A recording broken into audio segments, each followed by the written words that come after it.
ఆయన మాట్లాడతారు. ఒక్క నిమిషం.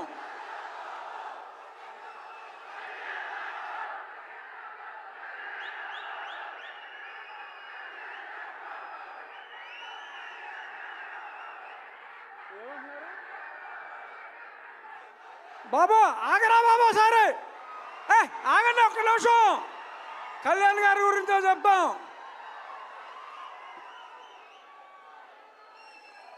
సినిమా రిలీజ్కు ముందే ఆంధ్ర రాష్ట్రంలో ఉన్న ఔరంగజేబు లాంటి వ్యక్తిని జయించడంలో ప్రముఖ పాత్ర వహించి ఇప్పుడు రియల్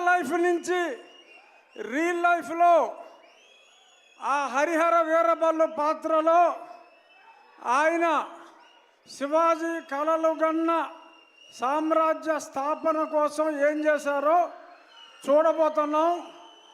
ఆయన కెపాసిటీ ఏంటో చూపెట్టి ఇప్పుడు సినిమాలో ఆయన స్టామినాని చూడటానికి 24 ఎప్పుడు తెల్లారుతుందా అని మీ అందరితో పాటు నేను కూడా చూస్తున్నా. పవన్ కళ్యాణ్ గారు అంటేనే ఒక ఆవేశం, ఉద్వేగం.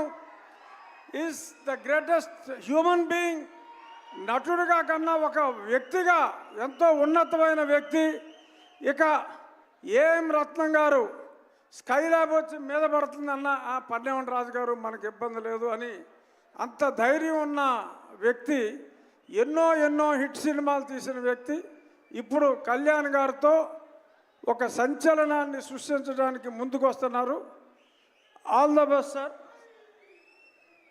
Thank you.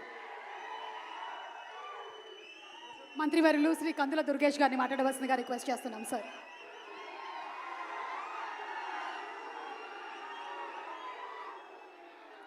అశేష అభిమాన జన సందోహంతో, అద్భుతమైనటువంటి మాస్ ఫాలోయింగ్తో, అగ్రశ్రేణి కథానాయకునిగా ఒక పక్కన, మరో పక్కన పేదవాడి కంట కన్నీరు తొడవటమే లక్ష్యంగా రాజకీయ రంగంలోకి వచ్చి, రాజకీయ రంగంలో సైతం పేదవారికి అధికారం తీసుకురావడానికి నిరంతర నిర్విరామ కృషి చేస్తూ ఇవాళ మనందరి అభిమాన ఉప ముఖ్యమంత్రిగా ఈ రాష్ట్రంలో గ్రామీణ ప్రాంతాల్లో కానీ పేద ప్రజల అభివృద్ధి విషయంలో కానీ నిరంతర నిర్విరామ కార్యక్రమాల్ని నిర్వహిస్తున్నటువంటి శ్రీ కొణిదెల పవన్ కళ్యాణ్ గారికి, నిర్మాత ఏఎం రత్నం గారికి, ఈ వేదికను అలంకరించినటువంటి 50 మంది పెద్దలకి, అన్నిటికంటే మించి పవన్ కళ్యాణ్ గారి మాటే వేదంగా ఆయన ఏం చెప్తే అదే చేసేటువంటి కార్యకర్తలుగా ఆయన వెనక నిలబడి ముందుకు సాగుతున్నటువంటి అభిమానులందరికీ కూడా శిరస్సు వంచి నమస్సుమాంజలి తెలియజేస్తా ఉన్నా. పవన్ కళ్యాణ్ గారిలో ఉన్నటువంటి ప్రధానమైన లక్ష్యం వర్డ్స్ అండ్ డీడ్స్ అంటారు.